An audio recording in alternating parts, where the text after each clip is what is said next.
अस्सलाम वालेकुम। इस्लामाबाद में एक हफ़्ते से बैठे बलूचिस्तान के प्रोटेस्टेंट, एक हफ़्ते से वो आए हुए हैं और यहाँ इस्लामाबाद में बैठे हैं। बहुत सारे पाकिस्तानियों का मेरी तरह ये सवाल था कि वो इस्लामाबाद में क्यों आए हैं, उनका क्या बैकग्राउंड है, क्या हिस्ट्री है।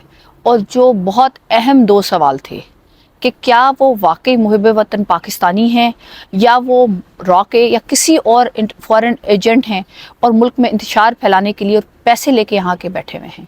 और दूसरा सवाल कि नहीं, ये वाकई मुहिब वतन पाकिस्तानी है पर इनके साथ वाकई कोई जुल्म हुआ है या इनके साथ कोई नाइंसाफ़ी हुई है और ये उस जुल्म और उस कर्ब की वजह से वहाँ बलूचिस्तान से चलते हुए पाकिस्तान में आए हैं, इस्लामाबाद में आए हैं और वाकई इनके कोई दुख हैं।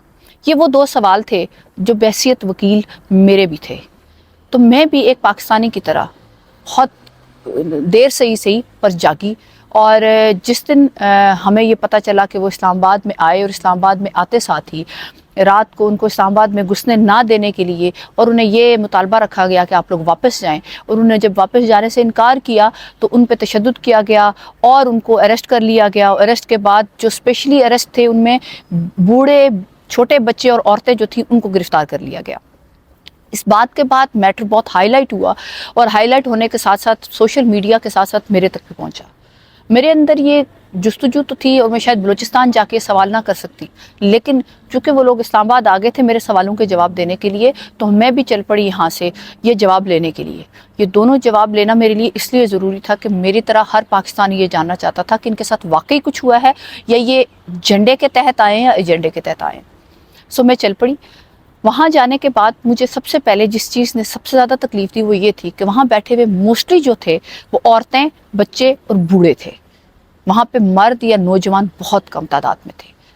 उसके बाद मैं आगे चल पड़ी और आगे उस कैंप के अंदर गई। अंदर कैंप में जाने के बाद कुछ ऐसे मंजर थे जो मैंने आपको दिखाए और बहुत सारी वीडियोस बनाई जिनमें उनसे बहुत सारे सवाल किए और उनमें ज़्यादातर सवाल बूढ़ी औरतों और छोटे बच्चों से किए। इस सवालों के बूढ़ी औरतों और बच्चों से रीज़न ये था कि शायद वो मासूम होंगे और मुझे यकीनन वो जवाब ज़्यादा प्योर तरीके से देंगे। वहाँ मेरा सवाल जो आपके सवाल थे वो ये थे कि क्या आप लोग किसी एजेंडा के तहत आए हैं, ये वाकई आप लोग के दुख भरी दास्तान है जो आप सुनाने आए हैं और इंसाफ मांगने आए हैं। तो मैंने वहाँ पे एक बच्ची जो मानूर थी उससे सवाल किया, क्या कहना चाह रही है, मामू को क्या करना है? बस हमारा कोई मुतालबा नहीं है उनसे, बस हम यही कहते हैं हम नाई उनसे बलूचिस्तान मांगते हैं। हमसे हमारा ग्वादर छीन लिया, हमसे हमारा सीपैक छीन लिया, हम कुछ भी नहीं मांगते उनसे, हम सिर्फ अपने बंदे मांगते उनसे। आपकी कितनी उम्र है? 11 साल। 11 साल। आपको पता है सीपैक क्या है? जी हाँ, पता है मुझे। आपको पता है जबरी अगवा क्या होता है? पता है मुझे। मेरे लिए बड़ी हैरत थी और पहला जवाब यही था कि यकीनन ये किसी फॉरेन एजेंडे के तहत। एक 13 साल की बच्ची को क्या पता कि गवादर क्या है, सी पैक क्या है? ये तो हम पाकिस्तानियों को अभी तक नहीं पता। हमारे पास ये मालूमात आज तक नहीं है कि सी पैक क्या है, इसकी क्या डिटेल्स हैं, क्योंकि हम कम इल्म है, हम पढ़ना नहीं जानते, हमें तकलीफ होती है पढ़ते हुए या जानते हुए, और ना हम सवाल करना जानते हैं। तो मैंने उससे फिर अगला सवाल किया कि तुम्हें कैसे पता, और उसने मुझे वो सारे जवाब दिए जो कि वीडियो की सूरत में मौजूद है। उसके बाद एक 11 साल का बच्चा अली वहाँ पे मौजूद था जिससे मैंने सवाल किया कि तुम यहाँ क्यों आए हो? तो उसने कहा बलोच स्टूडेंट के लिए। बलोच स्टूडेंट के लिए क्या कह रहे हैं, क्या किया बलोच, यहाँ पे क्या मुज़ाकरात हैं बेटा? मुज़ाकरात में तो यही है, मेरे तमाम लापता बलोच असीरान को बाजियाब किया जाए। ये हम पर जुल्म क्यों करते हैं? हम बलोच इसीलिए।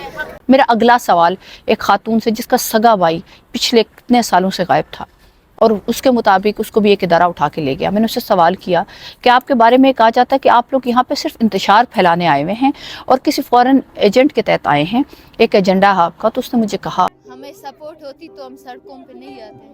और दूसरी बात, यकीन जाने कभी कभी हमें पेशियों के लिए बुलाते, हमारे पास किराया तक नहीं होता। इस ईद को मेरे भाइयों के बच्चों को, वो छोटे मासूम है, वो नहीं जानते लापता किसे कहते हैं, उनको कपड़े नहीं थे। अगर इस तरह होता फिर हम मेलों में बैठे होते ना, सड़कों पे नहीं होते।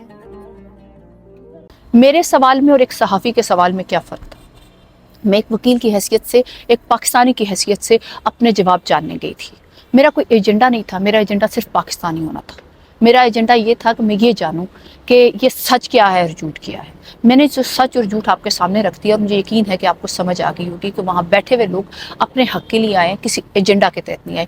میں نے اپنا کانشیس کلیئر کر لیا. ہاں, وہاں جو سب سے زیادہ تکلیف بینگ پاکستانی اپنے پاکستانیوں کو دیکھ کے ہوئی وہ یہ کہ جتنے صحافی وہاں آتے تھے ان میں سے موسٹلی صرف اپنے پروگرام کی رینکنگ کو بڑھانے کے لیے آئے. وہ اس ڈر سے آتے رہے کہ کہیں میرا پروگرام مجھ سے نہ چھین لیا جائے. وہ اس ڈر کے ساتھ اور اس ایجنڈے کے ساتھ آتے رہے کہ کہیں میرے چینل کو نہ بند کر دیا جائے. اور وہ اس اسٹنٹ پلے کرنے کے ساتھ آئے کہ ان کو باقاعدہ سے بھیجا گیا کہ جائیں یہ سوال کریں اور وہاں پہ یہ ہائپ کریٹ کریں کہ تاکہ یہ معاملات خراب ہوں. وہاں پہ دوسری جو سب سے زیادہ تکلیف دہ چیز تھی کہ وہاں پہ آنے والی ہر پولیٹیکل جو پرسنالٹی تھی وہ صرف آتی تھی 2 منٹ کے لیے آتی تھی, وہاں تصویریں کھنچواتی تھی اور واپس چلی جاتی تھی. کوئی شخص ایسا نہیں تھا جو ان کے ساتھ بیٹھتا, ان کے دکھ سنتا اور ان سے کہتا کہ میں پاکستانی ہوں, میں آپ سے شرمندہ ہوں, آپ کے ساتھ زیادتی ہوئی ہے, مجھے بتائیں میں آپ کے لیے کیا کر سکتا ہوں. کوئی ایسا پولیٹیکل پرسنالٹی نہیں آئی جس نے آ کے ان کے زخموں پہ مرہم رکھنے کی کوشش کی, بلکہ صرف پولیٹیکل پلے کرنے کے لیے, تصویریں کھنچوانے کے لیے اور اپنے ایجنڈا کے تحت آئے.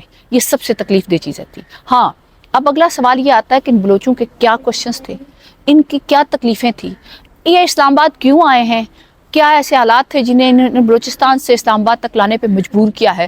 یہ میں آپ کو اگلی ایپیسوڈ میں بلوچ کی ہسٹری کے ساتھ بتاؤں گی. Thank you.